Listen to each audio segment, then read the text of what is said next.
And here we are once again. Of course, you're watching this live. That means, as always, it's Wednesday at noon Eastern time, and that is always time for the High Noon Hemp Show. Got a video, of course, video on demand and video live. You can do that on Facebook. It's the Temptations Beach Facebook page. Also, the Jedi Hemp YouTube channel and at Temptations on Twitter.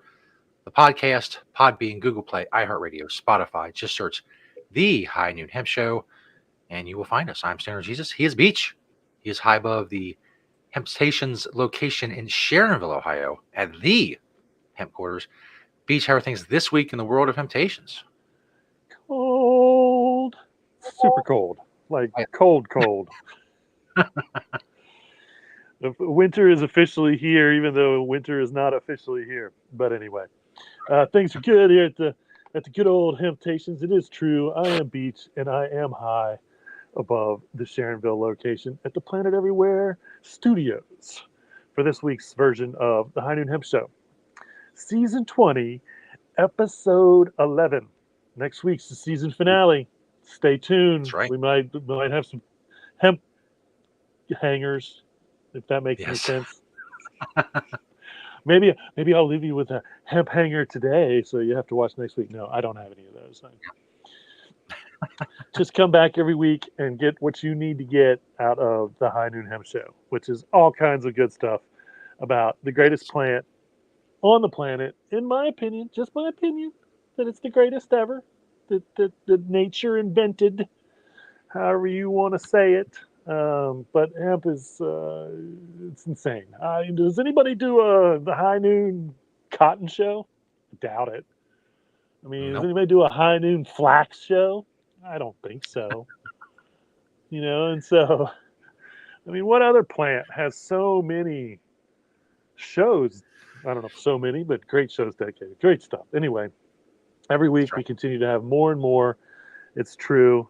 Just a reminder that the FDA has not evaluated this show for safety or efficacy. Let's go ahead and everybody put their hands on their hemp hearts and let's do the I pledge. I pledge allegiance to the hemp fields of America and to the soil in which it is planted. One seed under the sun with responsibility, sustainability, and thrivability for all. Thank you, Coach Freddie, for the I Pledge of Allegiance. I Hemp Pledge of Allegiance. It's true. I've been doing that. I should have been saying this like every day when I woke up since 1992 ish or so. About when my 90 ish, early 90s, when my hemp world really began. So, anyway, let's jump right into the product spotlight. We got some great news. You'll get to see what I'm wearing in just a minute, but let's go ahead and let's do the product spotlight. 4 from the store, 1 from my door, as I like to say. How about the good old D9? 100% completely legal, extracted from industrial hemp. This is Hemptations brand tincture. We do a 300 and a 900. So you can basically, and this is again, we use hemp oil as our base. So you could basically, you could make your own treats if you really wanted to infuse or drop this on a cracker, put it right under your tongue, and it gets right into you. Any way you want to ingest it, it's kind of up in the air for you. You can do whatever you want with it. Um, you could use it as a topical if you really needed to. Add it to your lotion. If you wanted to get the benefits of THC as a topical. So, uh, get Kentucky grown, Kentucky made, Kentucky packaged, right across the river, not too far away. Temptations brand Delta 9. That's right, the big one. It's the big one. I tell people in the store all the time, and they kind of look at me at first and I'm confused. I was like, it's the exact same isolate that you would get if you go buy a gummy at the dispensary or a legal store if your state is legal. It's the exact same isolate. So That's it's right. just one of those great loopholes that the law clearly states, and therefore, once again, 100% legal. Mhm. How about another one of our products, I should say, but the Planet Everywhere coffee filters. If you have a coffee machine and you buy paper coffee filters, even if they're unbleached, it's still paper made from a tree, I'm pretty sure. Um, but these are reusable. Again, I have been using the same coffee filter for, I don't know. I would guess the last one that I probably grabbed or used, it could be 10 or 15 years, honestly. I have a couple that I rotate in and out. I've got one that's thinner, one that's thicker, because I do have a Planet Everywhere one, which are thinner than the original ones that we used to buy and sell in the stores that were made out of a little bit of a thicker. I think ours are better because they are thinner. They still act great as a filter, but I think they allow more to go through. Um, the one I have, and again, just because I'm a user, I'm a user until it like has no life left in it, no matter what it is. I have a store full of coffee filters, but I still use the same coffee filter that I bought from the batch that we had in the stores 20 years ago, I bet. Because I've always been a coffee drinker. I've always needed a coffee filter, except for when I switched over to the Keurig, which I got rid of really quickly because of the waste involved. The convenience is great, but the waste with the Keurig is ridiculous. So I just went back to filtered coffee, back to using my hemp filter. Um, and again, it's used every day and has been used every day for, again, I cannot even imagine the thousands of days Wow. that the one coffee filter that I use on the most has been used, um, because it's definitely in the thousands. I might do the math, and I would almost venture to say that it could have 4,200 uses in it. I mean, it wouldn't be unprecedented because I use my reusable coffee filter again almost every day of my life, except for that once again brief amount of time where I didn't have a drip. I was using a Keurig, just out of pure laziness, in all honesty. Um, but I've been back to my coffee filter now for, I don't know, probably 5 years at least. Um, and so, again, what a great, if you know a coffee drinker, what a great gift for the holiday seasons. And if you're a Indeed. coffee drinker, stop buying coffee filters. Come into Temptations, get yourself a coffee filter. I may go ahead and put these. I don't think I've ever put these up on the website for sale, but I probably should. So anyway, there you have it. Planet Everywhere, made right here at the Planet Everywhere manufacturing facilities. Great hemp product, in my opinion. So if you're a coffee drinker, honestly, it's just, I cannot imagine. Once again, thousands of paper filters never used in this particular domicile Yep. or office. So I can't imagine how many trees I've saved uh, just in coffee filters alone. Yeah. That's some crazy math, but I guarantee it's true. Um, how about a hemp company long sleeve button down shirt? Again, winter is here. These make great for even like a overcoat. I think some of these may be short sleeve, some of them are long sleeve. Um, but once again, my hemp shirts, my hemp company t-shirts or shirts, button downs that I've been wearing once again as a testament for 15 years probably, show no wear whatsoever. My black one may be a little faded, but even then, I don't, I mean, unfortunately, they probably use like really super good dyes, which may not be the greatest things for the planet. Um, but, no fading, no holes, no wear, no thinning anywhere. And again, I tend to wear my black one or my green one as like an extra layer. Um, as you will see uh, in a future, um, what are you wearing? Beach segments of the High Noon Hemp Show. The last one is the Hemp Shield Stain. So maybe you got some indoor projects for the winter, staining some projects, redoing some wood, whatnot. Once again, what a great use of hemp oil as a base. I have shown and talked about people using hemp oil to restore wood pieces. Super easy to do. This is actually stain, which is colored, different colors, redwood. I think I think we even had a grayish color at one point or another. But if you want to add a little natural color to the wood, as well as using a natural stain, it's not low VOC, it's no VOC. So it's it might the only thing I can think that it might smell almost a little rancid because hemp oil when it goes bad smells rancid. Not that your wood project would smell like that forever. Like if you opened it up, you may get a kind of a rancid smell to it, but it's not like a smell that would stick with it. Honestly, it doesn't, as far as I know. So anyway, if you got a wood project, something you want to stain, how about some hemp shield um, stain? It's good stuff. We used it on. I'll have to try to find a picture of an above ground pond, fish pond that we built at the house at one point or another. But we used it on that. That's one project that I remember using the hemp stain on.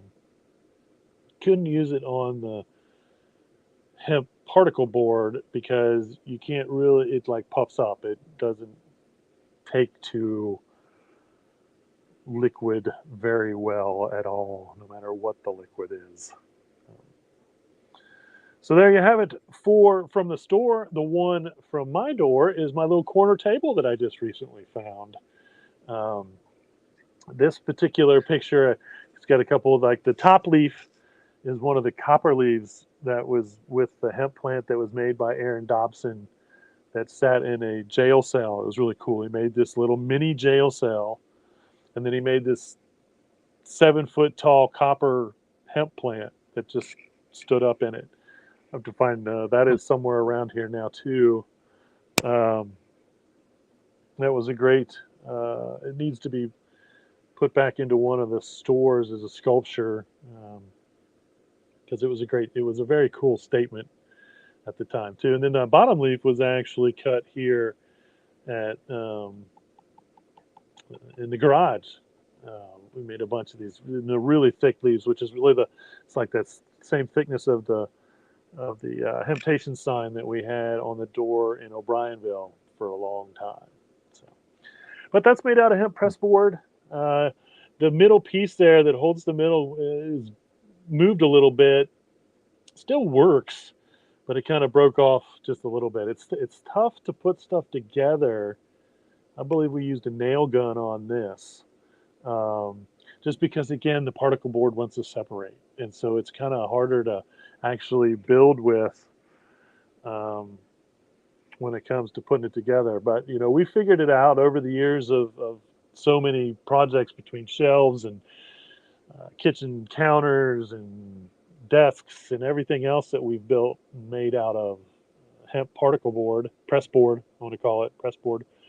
Uh, there's it's not perfect, but can be done and should be done.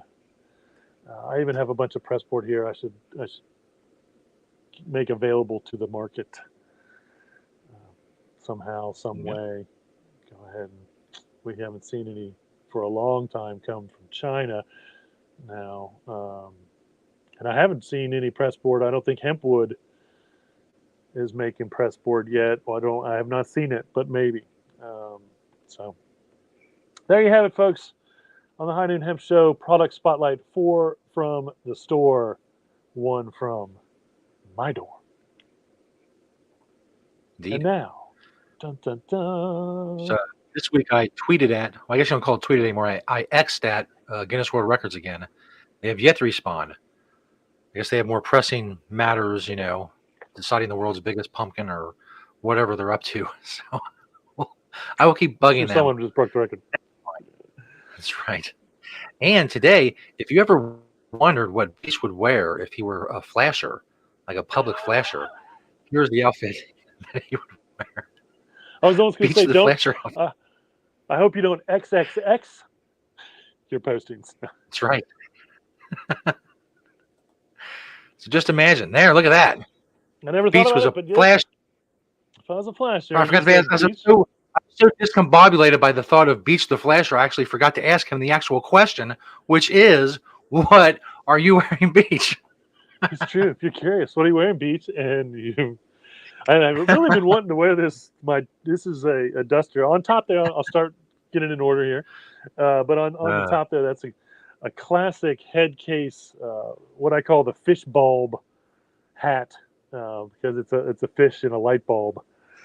Super popular. They came out with some really weird patches for their hats back in the day. Headcase did. Um, but yes, my Just Naturel duster or flasher jacket, as has been referred to. I believe in the Western world they call it a duster. Mhm. But yeah, this is Just Natural, and this thing is super nice. I'm so glad that I actually have one of these. It's in really good shape. I don't wear it very often, um, except for these really cold days where the cold just starts at your feet and goes all the way up, or starts at your Yeah. head and goes all the way down, however you want to look at it. Um, but that's just the top layer of what I've got on. You can see I've got my Ohio Hempery button down. Like I was saying, I like to wear long sleeve button downs basically as a layer. And then under that, a classic Hemptown t-shirt. And then under that, I have what I call a question mark long sleeve because it doesn't have a label, and I don't know who made this particular long sleeve hemp shirt that's underneath all of it. It's the fourth layer or the first layer. I guess it's the first layer underneath it all. I've definitely been going with the long sleeve, the t-shirt over the long sleeve since it's gotten cold. That's going to be my look for the winter, I think, for the most part. Um, One way or another. A good old pair of Kentucky Hemp Outfitter jeans, my favorite jeans in the world. In the pocket there, you can see my Green Springs Technology pen. Um, and then underneath it all, I've actually got a pair of Hempest long johns, uh, long underwear, whatever you want to call them. I'm sure the Johns of the world. John has. I mean, if your name is John, I didn't realize how much stuff is like nicknamed after you. It's got to be a terrible name. Anyway, and then Kind Hemp socks again this week because they match the outfit. You can see the water drop at the top there if you look really closely, which identifies them as Kind Hemp socks. And then just a good old pair of Adidas Sambas, bringing it all together. What I call my maroon. Maroon, that's what Bugs Bunny, I always say this, Bugs Bunny used to refer to morons as maroons. But that's my maroon outfit. I don't wear red a lot, but there I am. If you're curious, what are you wearing, Pete? Now you know what I'm wearing. It is classic. Oh, I am so glad, Bonnie, that you did that because I was going to ask you later in the show, and I almost text you. So now we know. We will add that. We'll talk about that in the events section of the show. But thank you very much for letting me know because right before the show started, I was like, I need to get with Bonnie. But now I'm using my phone that I usually text you on as my camera, so I couldn't do it. So thank you. Um, for that update. I will definitely add it to the events. All right, there you have it. What are you wearing? Now, I think, I'm not positive, I don't know that this could be the first trailer that I made, but this is the trailer for what is called Temptations. Check it out.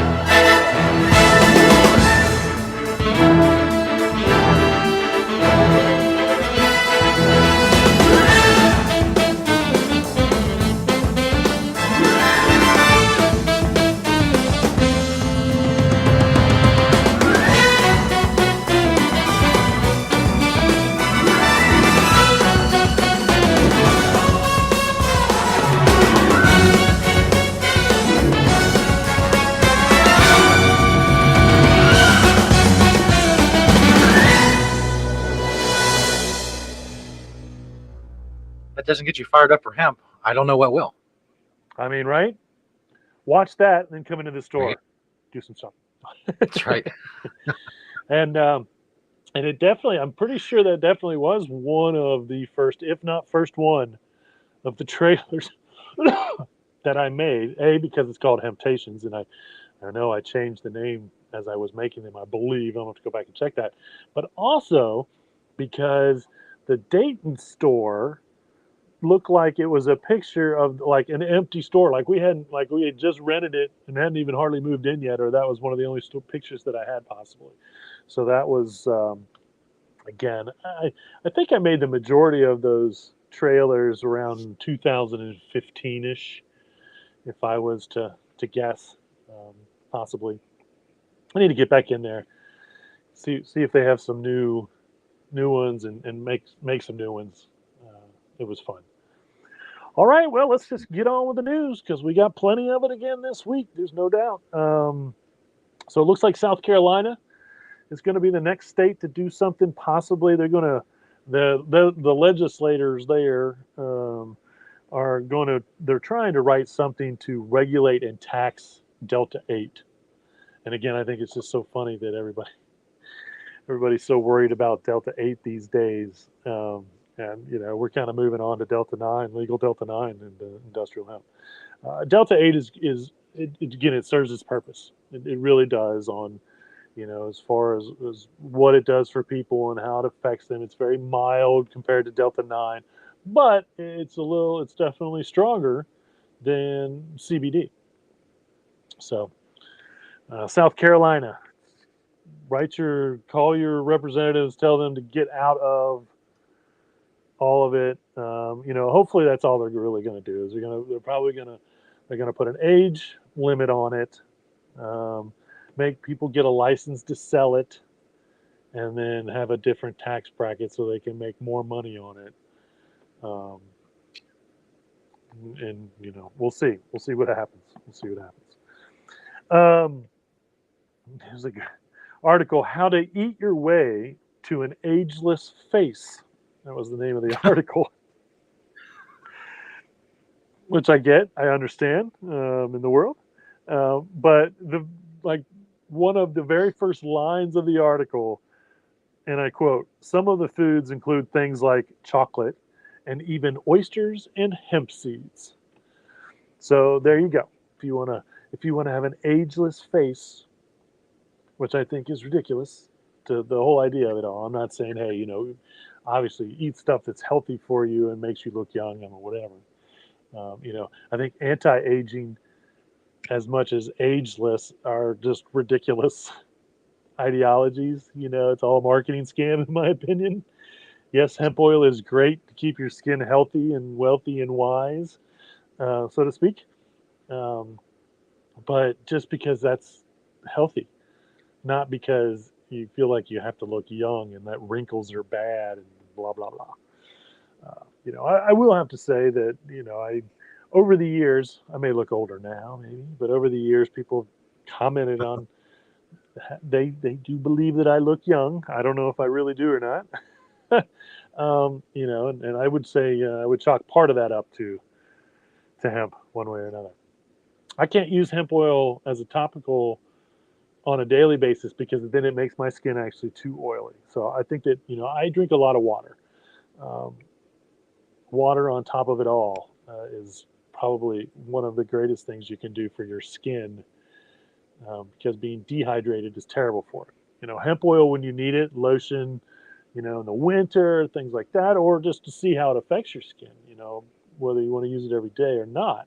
Um, but I have noticed that and I think that was the fact with just about any lotion I've ever tried to use over the years, is if I use hemp seed or hemp oil lotion every day, it will then eventually almost make skin too oily. But that's why it's great stuff. It's great stuff. If you need it, it does what you need it to do. And according to this, so does chocolate and oysters.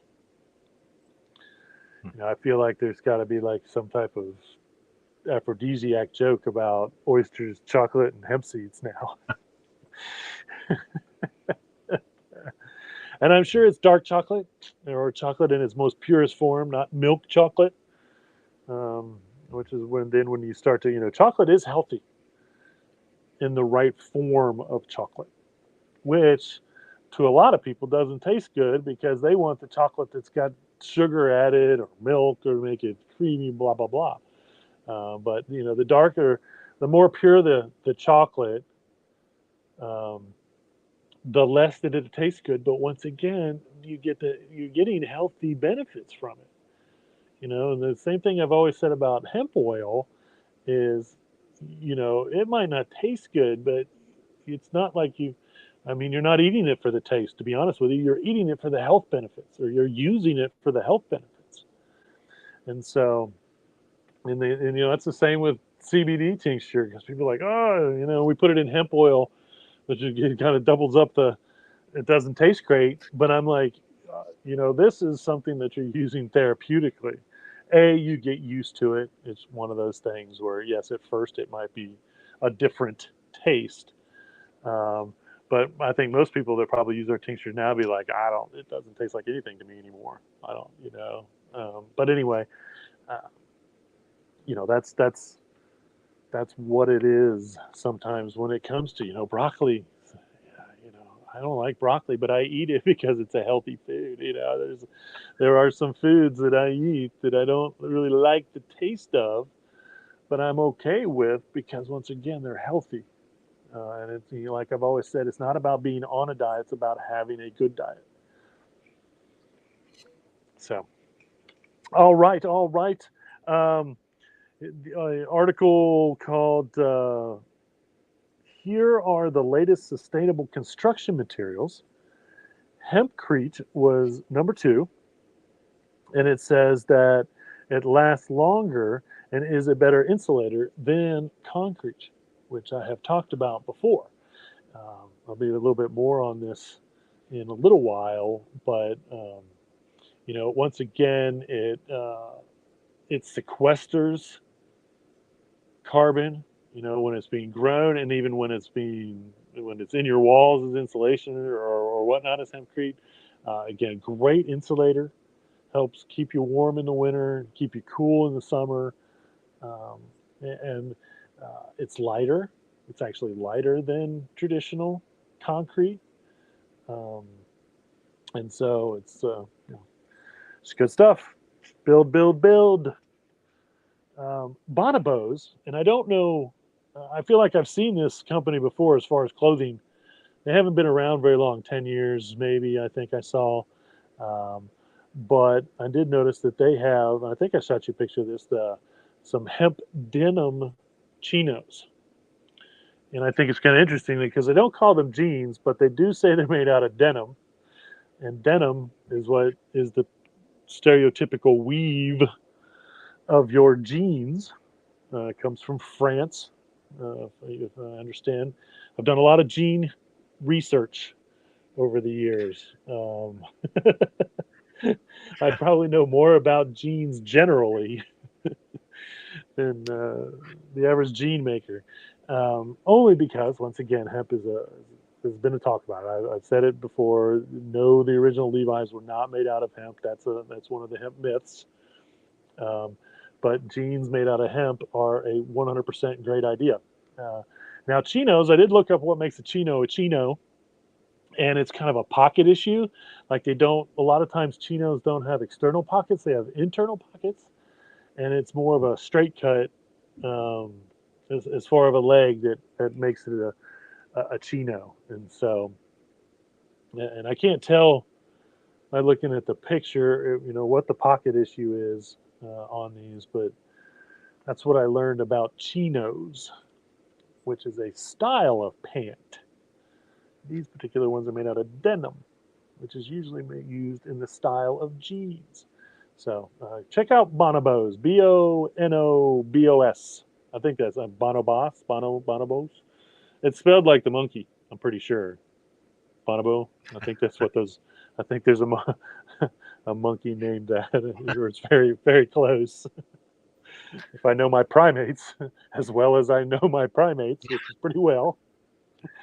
Definitely, I consider myself a close relative to most monkeys or apes, even orangutans, maybe even more to orangutans. Anyway, um, but anyway, check out their website. They did have these as a Black Friday. I just saw them.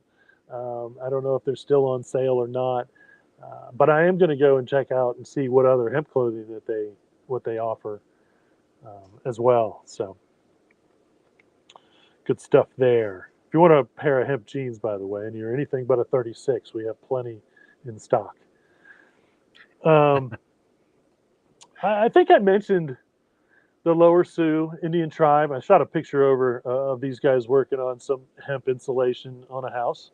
Um, and I talked about them building the house, but what I didn't know at the time, but they're actually building a 20,000 square foot, what they're calling a manufacturing campus on the reservation. And they will grow hemp, they will process it into hempcrete, and they will build healthy homes. And I love that the fact that they said they're going to build healthy homes with it. They mentioned that there are plenty of Native Americans living on the reservation that need homes, and this is something that they can get into to help out their own people, as well as build an industry where they can, sound like they can go outside the reservation and offer these hemp houses. Now they're saying they're the first in the country to do all three of these in one facility. One article tried to mention that they were the first facility to do this. There are more than one, I believe. Basically hempcrete um, facilities going on out there. But this is pretty neat. Once again, that they're going to be. It's all going to be local to them, all the way up to building the houses. And again, I've always said that we could do this locally if we were growing hemp in every state in the United States. You could once again literally build a house out of it, out of the materials locally, which is crazy. You can't find the sand for the concrete anywhere locally. I don't even think in the United States anywhere is that particular sand and gravel actually mined. You can't do that anywhere. That's got to be shipped across the world to build a concrete facility. Um, and so, once again, just the resources of being able to build a solid insulated hempcrete house locally, grow the hemp, drive it across town, process the hemp, make your materials, go spray it in the walls, or put it in there. They're actually manually, um, building a frame, little frame by little frame, filling that, and then moving on. And that's how you do that. We can't use it as the flooring yet. We can't use it as load bearing in any way, but as a filler, insulation filler, like this, it's a great idea. Flame retardant. There's a video on YouTube where a gentleman put a flame to hempcrete and let it go for 10, at least I think the video is like 9 hours long. And it's just a video of this heater that's blowing a flame on the wall, um, made out of hempcrete, and nary a spark, I don't think, at any point or another. And so, here you would just, it would, if there was a fire, it might burn your 2x4s out, but leave your hemp walls. I don't know. Yeah. But anyway, it is said to be just as strong as regular concrete. I don't know why we can't use it as load bearing if that's the case, probably just because it hasn't been approved as a mixture for that yet, is my guess there. But once again, lighter. Um, so, putting less stress on the planet, I should say. So, anyway, super, super cool stuff going on that out there with the Native Americans. And again, there have been plenty of Native American tribes that have been really interested in moving forward with using hemp, um, Not because it was traditionally used, but because they understand how great of a plant it is. Once again, one way or another, one way or another. Um, a new study shows this might be another reason why we see CBD as a pain management. I've always said that probably a third of our customers come in and buy CBD tinctures, gummies, or topical for some type of pain management. Arthritis. I've talked to so many customers about so many different things. Fibromyalgia. There's just so many different reasonings that people use it for that. We've always said that it has anti-inflammatory principles, and we believe that's why it helps so much because most pain is inflammation. But a recent study showed that CBD actually desensitizes certain neurons that are involved in pain signaling. And so, once again, that's working more on in my opinion, and I don't know the medical fact here, I'm not trying to give any medical advice, but I feel like in my head that sounds more like how opiates work. It's like they go and they affect the sensors, the neurons that send out the signals in a way that it blocks them. And so, once again, if CBD does this naturally, desensitizes, so to speak, and maybe that's yet another reason why it's so effective when it comes to pain management for, once again, a lot of our customers. Purely all of my knowledge on most of what CBD does is based on testimonials from our customers. And again, it usually breaks down between pain, anxiety, or sleep issues. And then there's plenty of other offshoots of reasons. But those are the three major reasons why our customers come through the door and use our CBD products. Um, and so here's, you know, more evidence as to why it's so effective because it just naturally does these things. And again, and I've explained this before, if you don't know, our bodies have what is called the endocannabinoid system, CB1 receptors, CB2 receptors. They run from the brain all the way throughout the body and back. Okay, it's a known medical fact that's still not really taught in medical school. Even though I've heard recently that more medical schools may be at least including it, but they never even talk to it. And this is something that happens. All humans have an endocannabinoid receptor system, and doctors don't learn about it. Why? Because the only thing that works on it is all natural. It's not made in a Mhm. pharmaceutical lab. They can't control it. And so, again, Western medicine doesn't like that, which is just ridiculous. I mean, their jobs are to do no harm. And I guess if they never learn about the endocannabinoid system, they're not doing any harm by not telling you about it because they don't know about it. It's almost, like that deniability thing. Whereas really they should learn about it.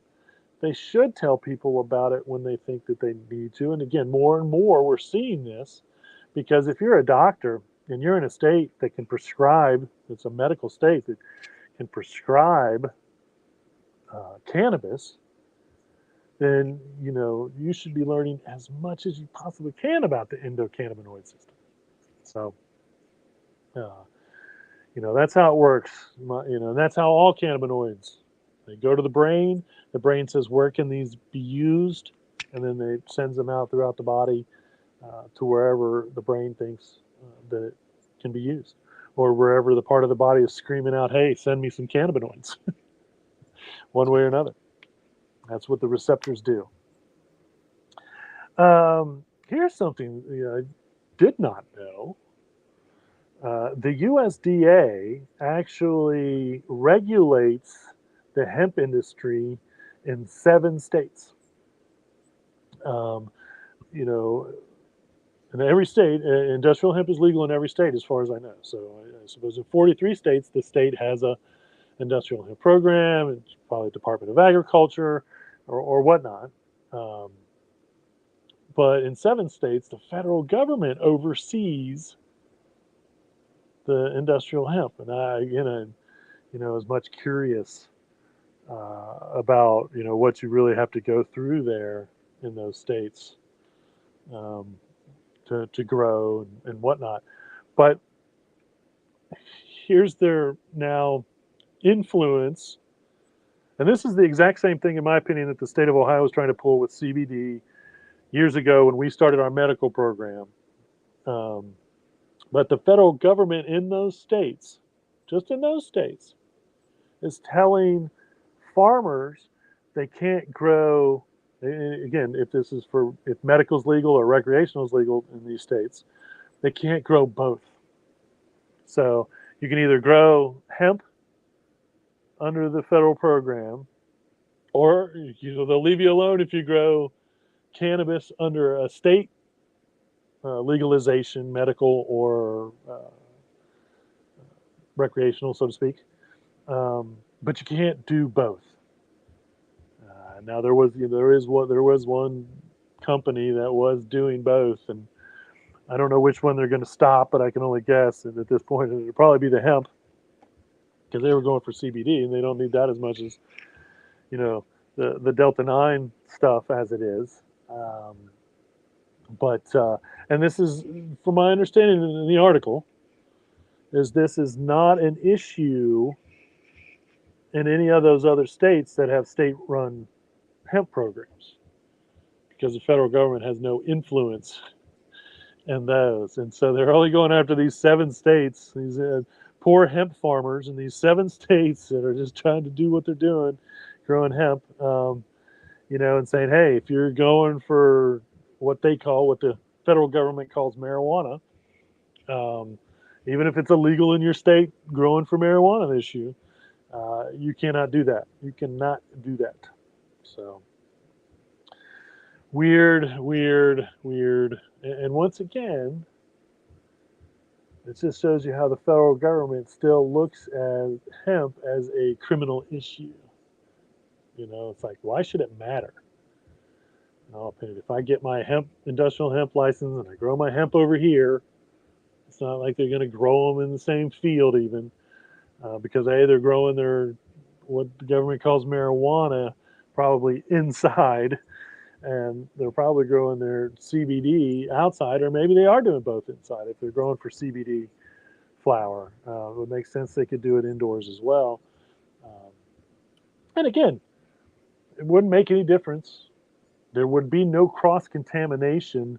And even if you were growing high THC Delta 9 on one side of the room and CBD flower on the other, as long as you don't introduce a male plant, which none of these indoor growers would do except for in a controlled environment to produce more seeds if they wanted, but it's all clones now anyway. Nothing's hardly grown from seed, although I would guess CBD is probably still being grown from seed. Um, but you would think that you'd grow from seed maybe once, and then once you get that plant, has that less than 0.3% THC, just clone it and then grow that, and then you don't have to worry about. I wonder if you didn't have to have that tested again, because conceivably speaking, it's the exact same plant that you would have already had tested. Um, and so growing, from clones either way, and so there would still be no crossing. There's not like female plants can't breed with female plants, and so um, again, it's silly to say you can't do both because neither one's a threat to the other. Just making sure you keep them separate. Uh, so the end product is the right one. That's what you're really worried about. So, and of course, you have to have them tested, the flowers tested, anyway, to make sure that they're that 0.3% or less, because it can't go forward until you have that test. And I'm pretty sure that's every state and every hemp laws everywhere, as far as I know. I'm not positive on that. I'm pretty sure that's part of the federal law, one way or another. this is so crazy and hard to believe, but this was an economic study, apparently, and it said that CBD outsold what the government calls marijuana, and was very close to craft beer sales in the United States in 2022. Um, Wow. you know, crazy to think about it. One thing that I seems weird is if that's really the case, is like why do they keep telling us that less and less CBD flower is being grown if CBD flower or CBD is performing as well as what they call marijuana? Obviously it's a legal issue. It's a lot more controlled. Where most states you should be able to go to anywhere and buy it, whereas you have to go out of your way to do medical or even go to a cannabis shop. But again, if it's over the counter cannabis in any state, what we call recreational personal use, it's the same thing. Just go in. Those places may be harder to find than places that sell CBD. That's for sure, because um, it is apparently it is still everywhere and whatnot because it's still again. That's just to me that's amazing.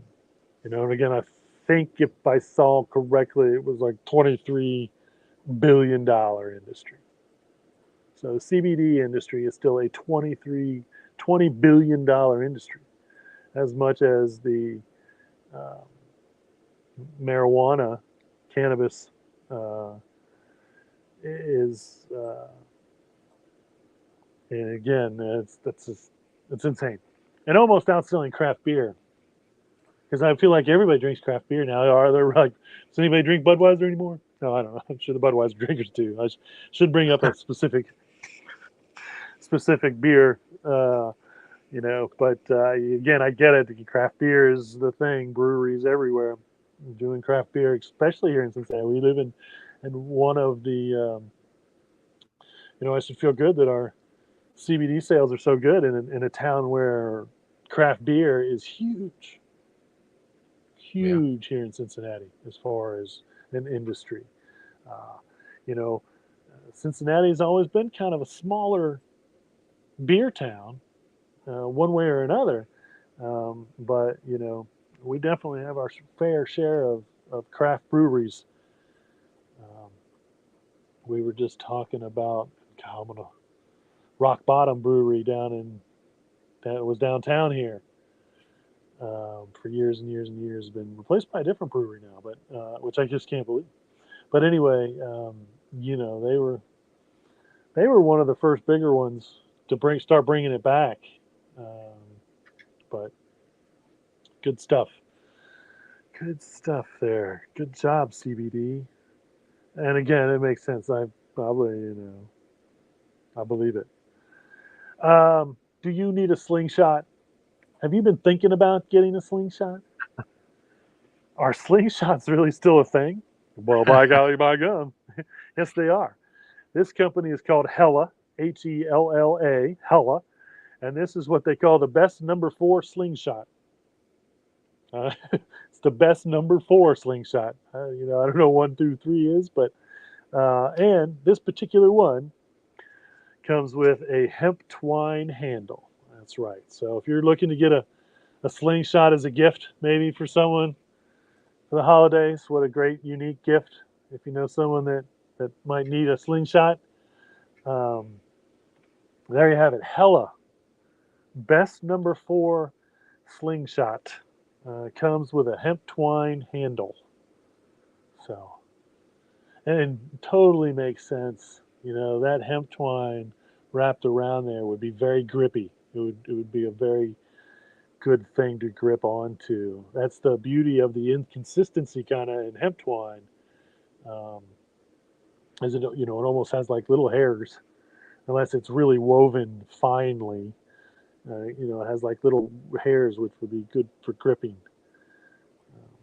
which were the kind of same hairs that Benjamin Franklin, I believe, was looking at when it wasn't him with the whatever. So there you have it. Hella best number 4 slingshot. Nice. Now a couple weeks ago, I teased I did have a hemp hanger. I forgot about it last week, but I'm following up on the hemp hanger, which is hemp electric guitars. And so here is a picture of a Silver Mountain hemp guitar. That's Morris Beagle, the man, the myth, the legend. Morris Beagle, who was in the music industry until digital kind of came along and started hurting his business. And then he moved to hemp.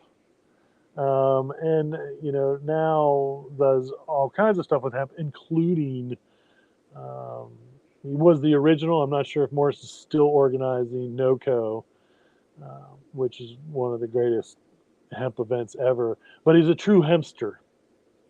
Again, I believe that Silver Mountain was doing, and I'll have to go check their website to see what they're doing these days. But at one point or another, they were building hemp amps, hemp pressboard amps, and then the electric guitars.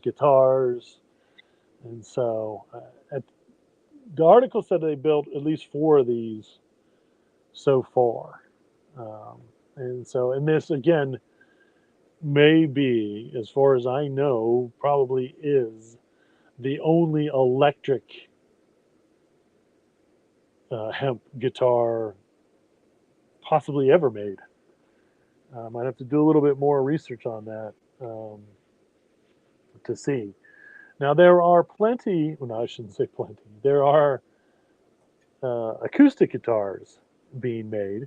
Here is a picture of the Cana guitars, which is the range of bodies and styles that these guys make. Bass, and again, these are acoustic, um, but this is so cool. And I've never seen, and I'm not a guitar person, but I've never seen where they put the strings basically so they run on to like well, I guess it's just hollow, but it's always been the inside of the guitar, but they actually are, it's like hollow at the top there, um, where you tune it, so to speak. But all these bodies, all these are made out of what they call hemp stone. That's their description, hemp stone body. Um, and again, different colors, different head sizes, um, and all kinds of different things as far as the range of these. And so, really, really, really awesome stuff. Here's our hemp hanger for next week's episode, and hopefully I'll remember.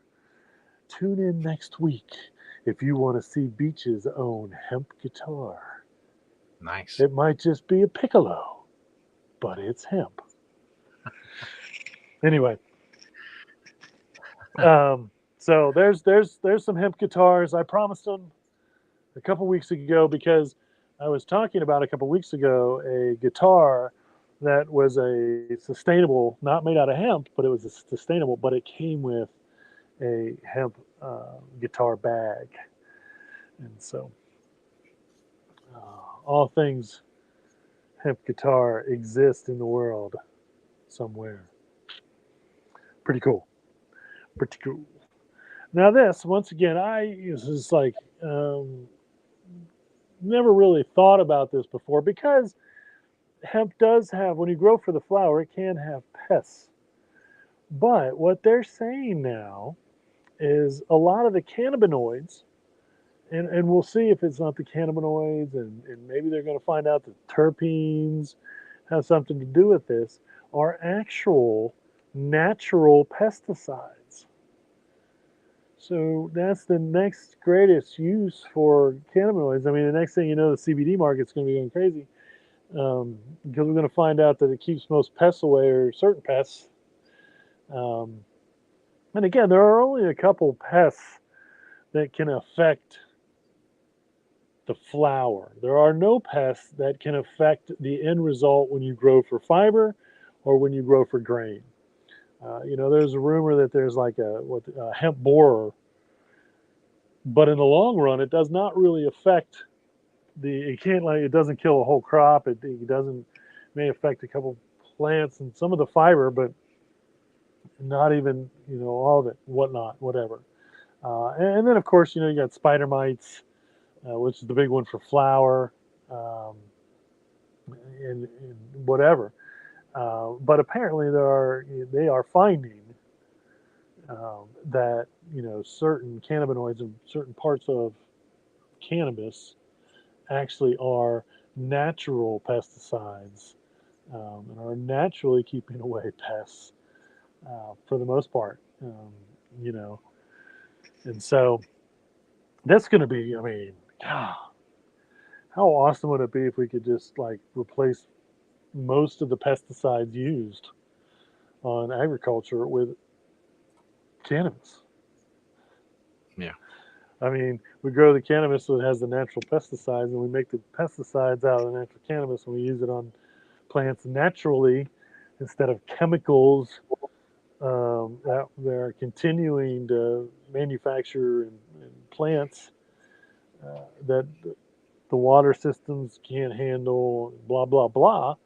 Um, I just think it's just like, wow, here is another huge byproduct, huge world changing byproduct. It's been there the whole time. And again, the more research that we do, the more that we figure these things out, one way or another. Uh, but, could benefit the farming industry all over the world, and exponentially sustainable, earth friendly, earth cleaning, clean soil, clean water, clean air. Humans deserve these things. Okay. And I know there's no 100% perfect and we can't go back on certain things.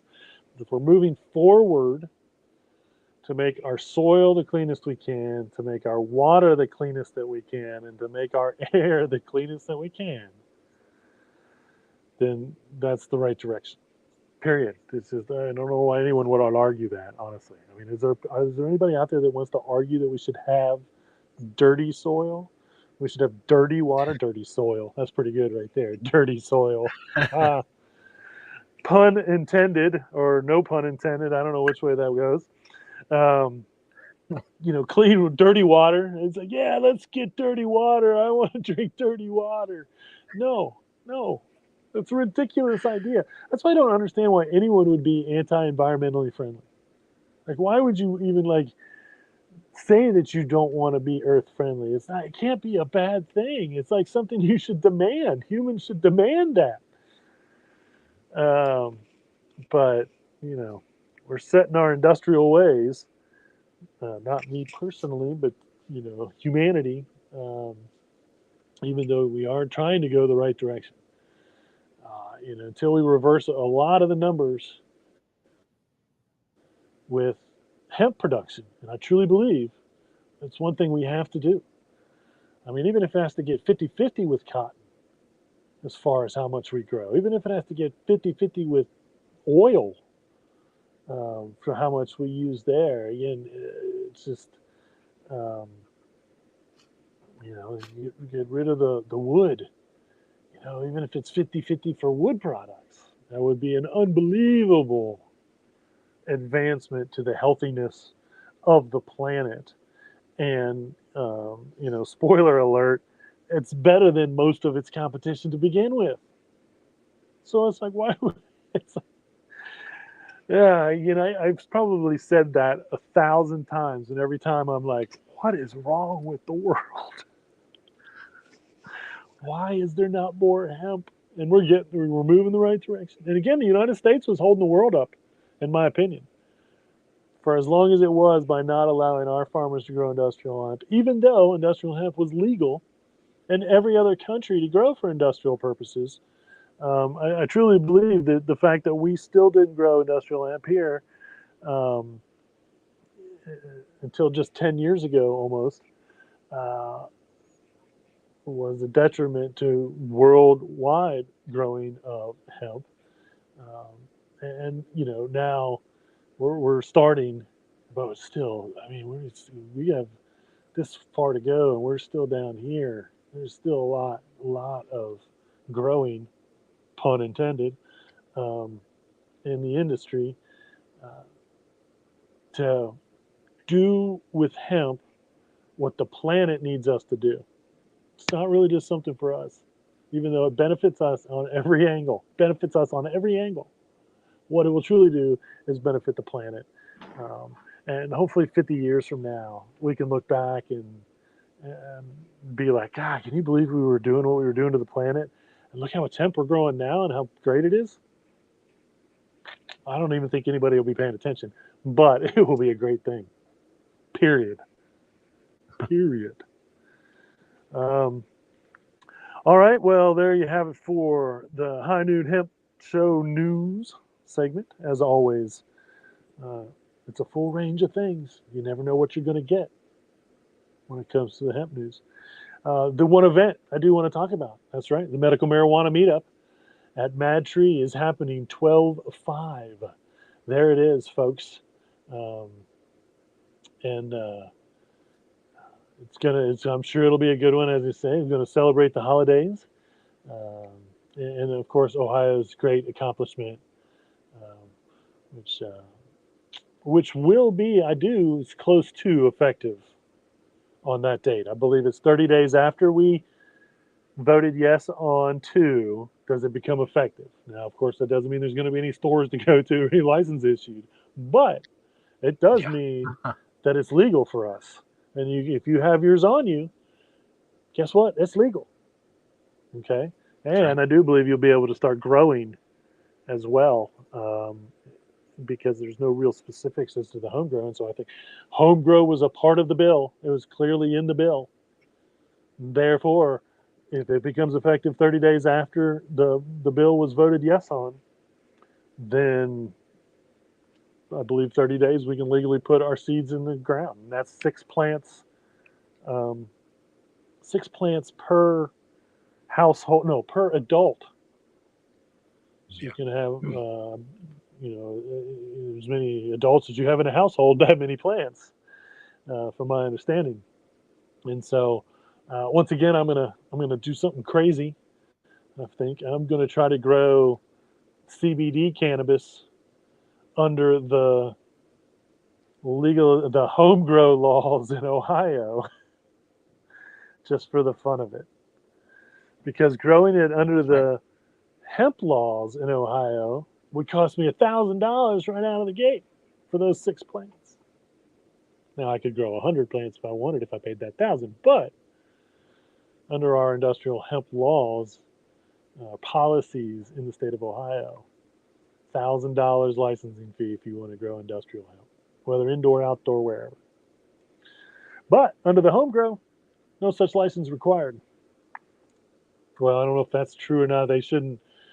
I don't believe they can require us to have a license to do that. Um, at one point or another, they were trying to say that you had to grow at home, you would have had to register, but I don't think that ever happened.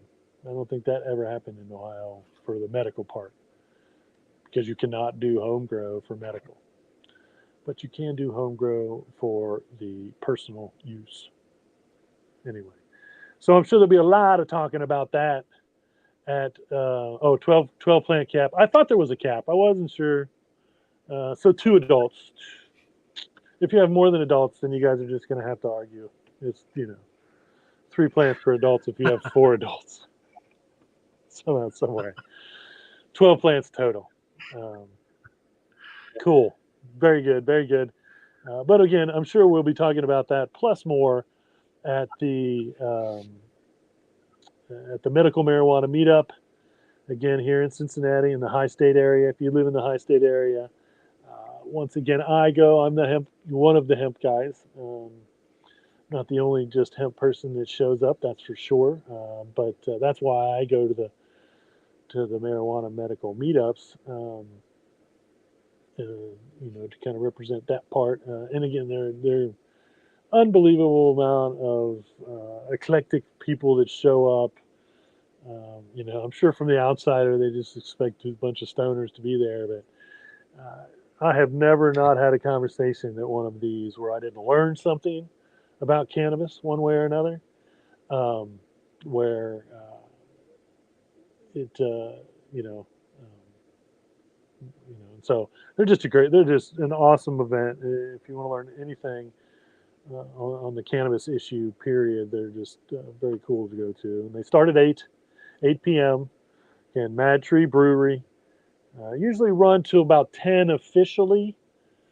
Um, I'm old and I go to bed early, so but I am sure that there are plenty of people that probably hang out and continue to talk about cannabis and all those great things after that. So that's the only event that I have. Not really much going else on this holidays season, one way or another.